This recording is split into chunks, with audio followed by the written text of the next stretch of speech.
निसंख्य सार शरणम शरणम शरण्य मासाद्य साधित रिपु प्रथिता वदानम निसंख्य सार शरणम शरणम शरण्य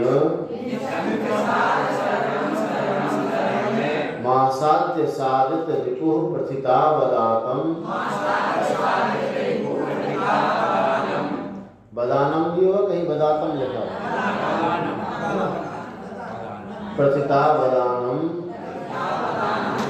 तत्पाद पंकज मपि परिधान बंध्यो तत्पाद पंकज मपि परिधान बंध्यो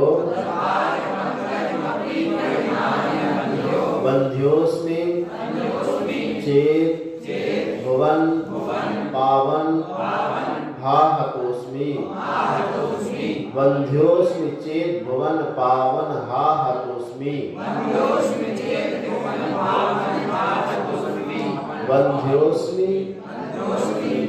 भुवन पावन हा हतोस्मि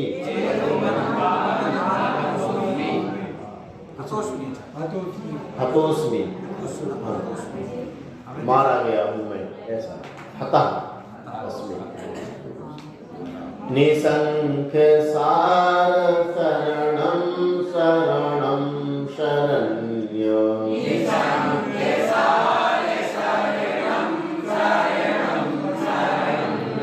मासाद्य साधित रिपु प्रथिता वदानम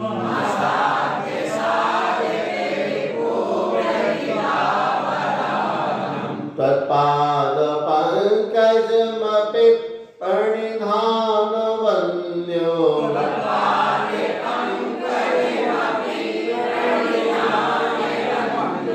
वन्द्योस्मि चेत भुवन पावन हा हतोस्मि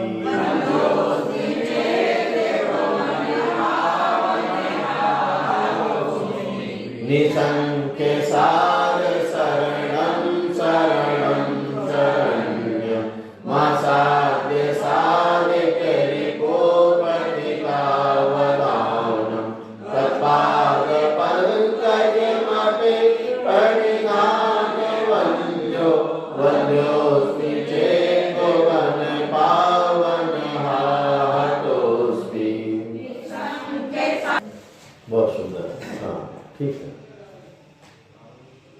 निसंख सार शरणम निसंख संख्या से रहे असंख्य असंख्य सार शरणम सारभूत जहाँ पर सारभूत चीजें हैं उनके शरण अर्थात उनको स्थान जहाँ पर सारभूत वस्तु है ऐसा कह सकते हैं यह असंख्य सारभूत पदार्थों का स्थान और कहीं नहीं है सार इस संसार में और कहीं सार नहीं है सार तो आपके पास ही है इसलिए असंख्यात सारभूत पदार्थों के स्थान आप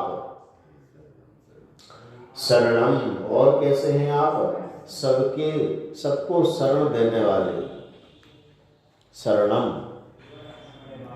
और शरण्यम सबके जो शरण में आए हुए हैं उनको शरण देने वाले ऐसा शरण्यम जो शरण में या फिर शरण्यम का अर्थ है ये कि आप ही शरण हैं है ना मतलब अन्य कोई स्थान शरण के योग्य नहीं है ऐसा शरण्यम और शरणम का लगा लो सबके पालक रक्षक शरण देने वाले एक ये होगा कि आप शरण देने वाले हैं और आपके अलावा कोई शरण नहीं है इसलिए आप ही शरण हैं शरण के योग्य स्थान है शरण के योग्य है पहली शरण का अर्थ हो गया कि आप शरण देने वाले हैं रक्षक हैं, पालक हैं, ये हो गया।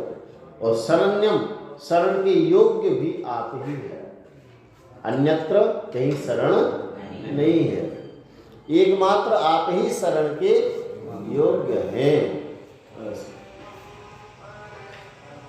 आसाद्य साधित रिपुः, और कैसे हैं? साधित रिपुः, रिपुओं को नष्ट करने वाले। साधित रिपुः, रिपुः मतलब कर्म रूपी शत्रुओं को नष्ट करने वाले। और जो भगवान आपके शरण में जो आते हैं उनके कर्म रूपी शत्रु नष्ट हो जाते हैं और बाह्य शत्रु भी नष्ट हो जाते हैं। ऐसे आप साधित रिपु हैं, शत्रुओं के विनाशक। प्रथित अवदानम, प्रथित विख्यात है जिनका अवदान, योगदान जिनका विख्यात है, जिनकी महिमा विख्यात है, जिनकी महिमा विख्यात है, ऐसे आपकी महिमा ख्याति को प्राप्त है। ख्याति को प्राप्त महिमा वाले आपको, आपके तत्पाद पंकजम, आपके पाद पंकज, आपके चरण कमलों को अपि भी, और एक पद और, परिधान बंध्य, परिधान नमस्कार करने को बोलते हैं परिधान। गुणों का स्मरण करना, गुणों का गुणगान करना, परिधान बंध्य, परिधान को हमने बंद कर दिया, मतलब परिधान नहीं किया, आपका स्मरण नहीं किया, आपका चिंतन नहीं किया, आपके गुणों का भक्ति पूर्वक गुणगान नहीं किया। तत्पाद पंकजम, आपके चरण कमलों को आसाद्य प्राप्त करके, आसाद्य पर ऊपर दिया था दूसरे चरण में, मासाद्य आसाद्य तत्पाद पंकजम आसाद्य अपि, आपके चरण कमलों को पाकर के भी परिधान बंध्या, मैं परिधान बंध रहा, अर्थात मैंने उन चरण कमलों को पाकर के भी उनका भक्ति नहीं की, भक्ति पूर्वक उन चरण कमलों को नमस्कार भी नहीं किया। इसलिए बंध्या अस्मि चेत भुवन पावन, ये तीनों लोगों को पवित्र करने वाले भगवान, बंध्या अस्मि, मैं बंध हो गया, निष्फल रहा, अभागा बना रहा, आपके चरण कमलों को प्राप्त करके भी उनकी मैंने भक्ति स्तुति नहीं की, इसलिए मैं क्या रहा? अभागा बना रहा। बंध्या अस्मि, हाँ मुझे खेद है, हतः अस्मि, मैं मारा गया। सब कुछ प्राप्त कर लिया, आपके चरण कमल भी प्राप्त कर लिए, फिर भी मैंने भक्ति पूर्वक उन चरण कमलों की आराधना नहीं की, इसलिए मुझे धिक्कार है। हाँ हाँ माधिक है दंड देने की व्यवस्था, तो हाय हाय कह दिया, मतलब ये हमारे लिए दंड स्वरूप है, प्रायश्चित है। भगवान मैं प्रायश्चित कर रहा हूं कि मैंने आपके चरण कमलों को पाकर के भी उनकी आराधना नहीं की, इसलिए मैं हतः अस्मि, मैं मर गया, मारा गया। मैं अपने आप को धिक्कार रहा, हाँ मुझे धिक्कार है कि मैंने आपके ऐसे चरण कमलों को पाकर के भी उनकी आराधना स्तुति गुणगान नहीं किया। ठीक है, कल और इसको थोड़ा स्पष्ट कर लेंगे। 2 हो गए आज।